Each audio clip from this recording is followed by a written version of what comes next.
नमस्कार दोस्तों, स्वागत है आपका एक बार फिर ज्ञान ही ज्ञान यूट्यूब चैनल पर।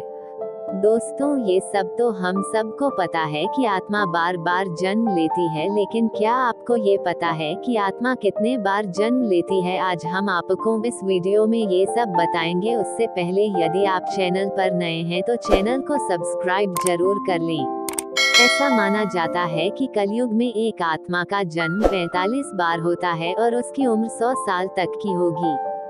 महर्षि व्यास जी के अनुसार सतयुग, त्रेतायुग, द्वापर युग, कलयुग ये 4 युग हैं, जो देवताओं के 12,000 दिव्य वर्षों के बराबर होते हैं। समस्त चतुर्युग एक से ही होते हैं। आरंभ सतयुग से होता है, अंत में कलयुग होता है। किसी भी जन्म में अपनी आजादी से किए गए कर्मों के मुताबिक आत्मा अगला शरीर धारण करती है। हिंदू धर्म के सर्वोच्च ग्रंथ हैं, जो पुनर्तः अपरिवर्तनीय हैं, अर्थात किसी भी युग में इनमें कोई बदलाव नहीं किया जा सकता।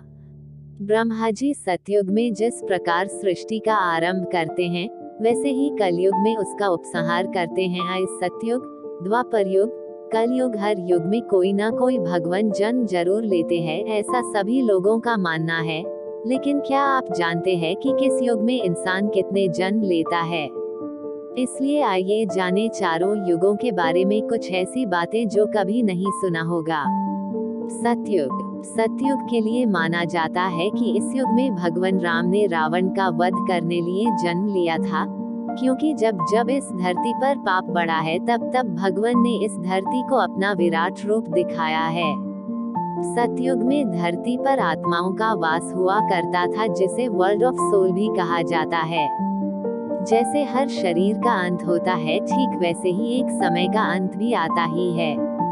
ऐसा माना जाता है कि सतयुग की 17,28,000 वर्ष बाद खत्म होती है, जिसमें एक सामान्य व्यक्ति 1,00,000 साल तक जी सकता है, जिनका कद 32 फुट लंबा हुआ करता था। इस युग इंसान अपनी इच्छा अनुसार मर सकता था। त्रेतायुग। हिंदू धर्म में श्री राम, श्री विष्णु के 10 अवतारों में 7वें अवतार हैं। लेकिन ये रहस्य बहुत कम लोगों को मालूम है कि श्री राम की मृत्यु कैसे हुई। दरअसल भगवान श्री राम की मृत्यु एक रहस्य है, जिसका उल्लेख सिर्फ पौराणिक धर्म ग्रंथों में ही मिलता है। पद्म पुराण के अनुसार भगवान श्री राम ने सरयू नदी में स्वयं की इच्छा से समाधि ली थी। इस बारे में विभिन्न धर्म ग्रंथों में विस्तार से वर्णन मिलता है। श्री राम द्वारा सरयू में समाधि लेने से पहले माता सीता धरती माता में समा गई थी, और इसके बाद ही उन्होंने पवित्र नदी सरयू में समाधि ली।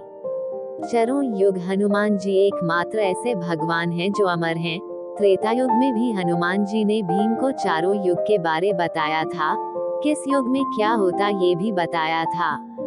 जानकारी के लिए बता दे, त्रेतायुग 4,32,000 वर्षों का होता है, जिसमें एक सामान्य इंसान 10,000 साल तक जी सकता था।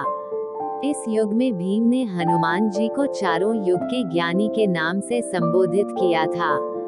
जब द्वापर युग में गंधमादन पर्वत पर महाबली भीमसेन हनुमान जी से मिले तो हनुमान जी से कहा कि हे पवन कुमार, आप तो युगों से पृथ्वी पर निवास कर रहे हो, आप महाज्ञान के भंडार हो, बल बुद्धि में प्रवीण हो, कृपया आप मेरे गुरु बनकर मुझे शिष्य रूप में स्वीकार करके मुझे ज्ञान की भिक्षा दीजिए। तो हनुमान जी ने कहा, हे भीमसेन, सबसे पहले सतयुग आया, उसमें जो कामना मन में आती थी वो पूरी हो जाती थी, इसलिए इसे त्रेता युग, सतयुग कहते थे। इसमें धर्म को कभी हानि नहीं होती थी। उसके बाद त्रेता युग आया, इस युग में यज्ञ करने की प्रवृत्ति बन गई थी, इसलिए इसे त्रेता युग कहते थे। त्रेता युग में लोग कर्म करके कर्म फल प्राप्त करते थे।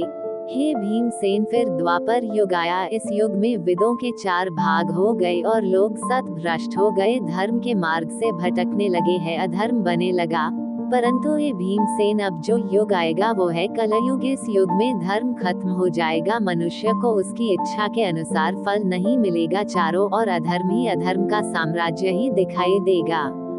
द्वापर युग। ये युग 8,64,000 वर्षों का था, जिसमें एक प्रत्येक व्यक्ति 1,000 साल तक जी सकता था। ऐसा माना जाता है जैसे जैसे धरती पर पाप बढ़ेगा, वैसे वैसे इंसान की जीने की उम्र और उसकी इच्छा की पूर्ति कम होने लगेगी। हनुमान जी का कहना था कि द्वापर युग में लोग धर्म के मार्ग से भटकने लगेंगे और धरती पर पाप बढ़ने लगेगा। जैसे कि आप सभी जानते हैं, इस युग में विष्णु जी ने खुद श्री कृष्णा का अवतार लेकर कंस को मौत के घाट उतारा था। कलयुग। ऐसा माना जाता है कि कलयुग में एक आत्मा का जन्म 45 बार होता है और उसकी उम्र 100 साल तक की होगी। इस युग में इंसान पर्यावरण को तहस नहस कर देगा और इस युग में इंसान की इच्छा पूर्ति कम हो जाएगी और वे पाप का भागीदार बन जाएगा। कलयुग के अंतिम काल में भगवान विष्णु का कल्कि अवतार होगा। यह अवतार विष्णु यशा नामक ब्राह्मण के घर जन्म लेगा। भगवान कल्कि बहुत ऊंचे घोड़े पर चढ़कर अपनी विशाल तलवार से सभी अधर्मियों का नाश करेंगे।